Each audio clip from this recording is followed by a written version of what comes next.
PC build update. I got the water cooler in, and it's running at 19 degrees Celsius. Its CPU is. So it's doing awesome. That's the water cooler. And my one fan is not lit up. I need a new LED driver.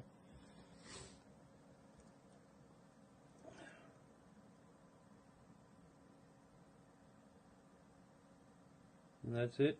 Just want to show you the new update on the PC. It's finished. Thanks everybody. Bye.